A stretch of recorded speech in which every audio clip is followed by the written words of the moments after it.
শুধুমাত্র ৫০০ টাকা খরচ করে শহরের অলিগলি রিকশায় ঘোরাঘুরি আবার খাওয়া দাওয়া, এটা কি বিশ্বাস করা যায়? তাও আবার ঢাকা শহরে।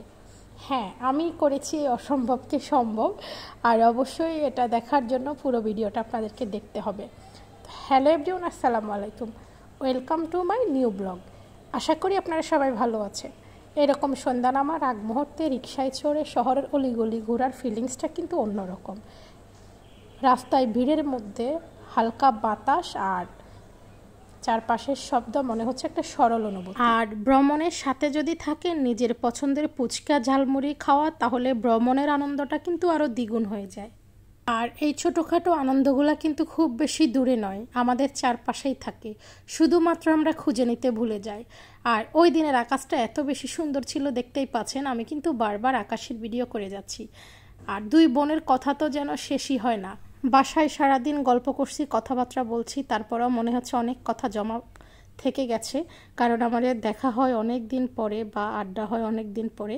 অনেক দিন বললে ভুল হবে, ঠিক অনেক মাস পরে, যার জন্য কথা বললেও কথা শেষ হয় না। তো আর আমার মনে হচ্ছে আমাদের কথাবার্তা শুনে রিকশাওয়ালা মামা মানে প্রচুর বিরক্ত, কিন্তু কিছু করার নাই, কারণ আমরা এই সময়গুলো আর ফিরে পাবো না। ওই জন্য রিকশা ভ্রমণে বসে বসে গল্প করতেছি। আর ঢাকা শহরের মতো জায়গায় ঘুরতেছি, জ্যামে পড়বো না এটা তো কথা না, তাই না?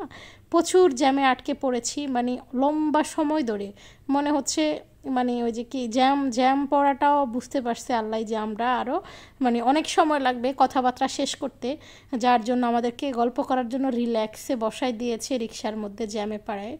যে আমি এই মুহূর্তটাই বলতেছি যে আমি প্রায় 2 ঘন্টার কাছাকাছি জ্যামে পড়ছি। ওই কথাগুলা গাড়ির শব্দের কারণে আমি মিউট করে দিয়েছি, কারণ বোঝা যায় না। প্রচুর জ্যাম, প্রচুর, মানে বলার মতো না। আর আমরা জ্যামে পড়ছি কেন সেটা তো দেখতেই পাচ্ছেন, যে এই সময়টাতেই জ্যামে পড়ছিলাম। যাই হোক, তারপরে আমরা জ্যাম ওভারটেক করে চলে আসলাম, সেইটুকু আর দেখালাম না।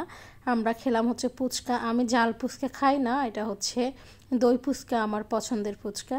জাল ফুচকা একটা সময় পছন্দ করতাম, কিন্তু পছন্দ মতো জায়গায় দই ফুচকা মানে ওই যে পাই না ভুলেই। আর এখন দই ফুচকাটা একটা পছন্দের জায়গায় পেয়েছি, যার জন্য অনেক মজা লেগেছে। তারপরে এটা খেলাম হচ্ছে মানে লাচ্ছি কি বা মিল্কশেক নাকি ভুলে গেছি, অনেক দিনের আগের ভিডিও। যাই হোক, মানে এখন যখন ভয়েস ওভার দিয়েছি তখন আসলে আমি নিজেই ভুলে গেছি যে এটা আসলে কি খেয়েছি। তারপরে এখানে আসার পরও আমাদের গল্প কথা হাসাহাসি আর শেষই হচ্ছে না। বলা চলে আমি একটা বাচাল টাইপের মানুষ, তবে সব জায়গায় না, যেখানে কথা বলা যায় বা নিজের মনে করি সেখানে কথা বলি। তো এই ছিল আমাদের আজকের ঘোরাঘুরি আর খাওয়া দাওয়ার ভিডিও। আর পুরোটা দেখালাম না, সেই একই রাস্তাঘাট রিক্সা ভ্রমণ, সেটা তো শুরুতে দেখিয়ে দিলাম। তো আমার ভিডিওটা যদি ভালো লেগে থাকে অবশ্যই একটা ফলো দিবেন, লাইক কমেন্ট শেয়ার করতে ভুলবেন না। আল্লাহ হাফেজ।